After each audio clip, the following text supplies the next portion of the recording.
Hello everyone and welcome back to my channel it's me Sunaira. তো আজকের ব্লগটা শুরু করছি সকাল থেকেই। তো সকালের নাস্তায় রুটি এবং বিফের একটা ডাল ছিল। দেন কিছুক্ষণ পর আমাদের এখানে বৃষ্টি শুরু হয়ে যায়।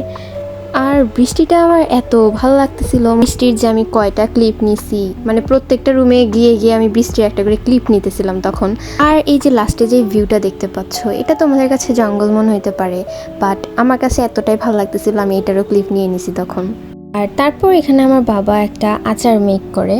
এমনি বাইরে বৃষ্টি হচ্ছে, তার মধ্যে টক টক একটা আচার, মানে ভাইবটাই পুরো আলাদা ছিল। আর আজকের ভিডিওতে তোমরা একটু খাবার দাবার বেশি দেখবা, কারণ কারণ কারণ আমি জানি না নিজেও। তো তারপরে এই যে দেখতে পাচ্ছ, এটা হচ্ছে আমাদের লাঞ্চ টাইম ছিল তখন।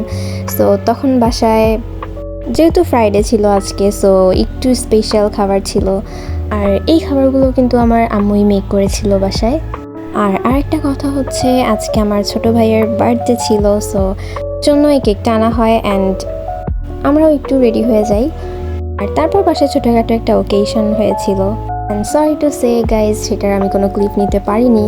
অ্যান্ড তারপর সন্ধ্যার দিকে আমি একটু পড়তে বসি, বিকজ আমার স্কুলের পড়া ছিল।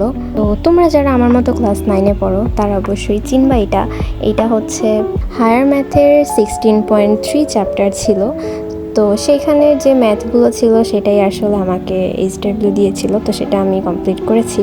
আর তোমরা যদি আলাদাভাবে স্টাডি ব্লগ চাও তাহলে আমাকে জানাবা, তাহলে আমি তোমাদের জন্য স্টাডি ব্লগ নিয়ে আসবো।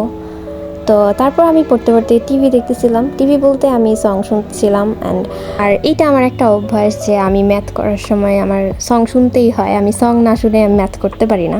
শুনে ম্যাথ করলে অ্যাকচুয়ালি ম্যাথটা অনেক তাড়াতাড়ি কমপ্লিট হয়ে যায়। আর তারপর আমি একটা কফি মেক করেছিলাম, আর সামনে আমি তোমাদেরকে কফি এসএমআর ভিডিও দেওয়ার ট্রাই করব।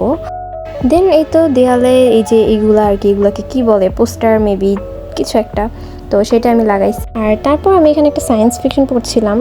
এটা আমার পুরোটা এখনও পড়া হয়নি, বাট এটা যতটুকু পড়েছি দ্যাটস অনেক অনেক সুন্দর এটা। আর তোমাদেরকে এখন একটা ছোটো খাটো একটা স্টোরি বলি, বিকজ এই যে দেখতে পাচ্ছ আমার বইটার অবস্থা। তো এই অবস্থাটা কিভাবে হইলো সেটা একটু তোমাদের সাথে শেয়ার করি। তো বইটা আমি একদিন ছাদে গিয়ে পড়ছিলাম, আমাদের বাসার ছাদে। তো পড়তে পড়তে আমার কিছু পড়া শেষ হয়ে যায় যখন, তখন আমি পাশে রেখে একটু ঘোরাঘুরি করছিলাম।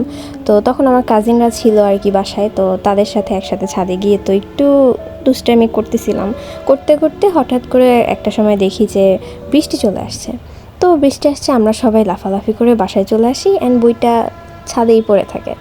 তো তারপর আমি পরবর্তীতে যখন আবার ছাদে যাই, তখন আমি বইটার অবস্থা দেখেই বুঝতে পারি যে বইটার মধ্যে কতটা টর্চার অ্যান্ড যন্ত্রণা সে সহ্য করছে ছাদে বসে বসে। আর কথাটা হচ্ছে, আমার আম্মু এখনও কথাটা জানে না। আমার আম্মু যদি জানে তো সেই ঝড়টা এখন আমার উপর দিয়েও বয়ে যাইতে পারে।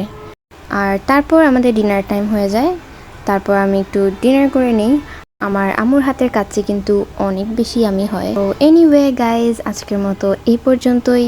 Thanks for watching everyone. তোমরা কিন্তু আমার চ্যানেলটাকে কেউ সাবস্ক্রাইব করতে ভুলবা না। আল্লাহ হাফেজ।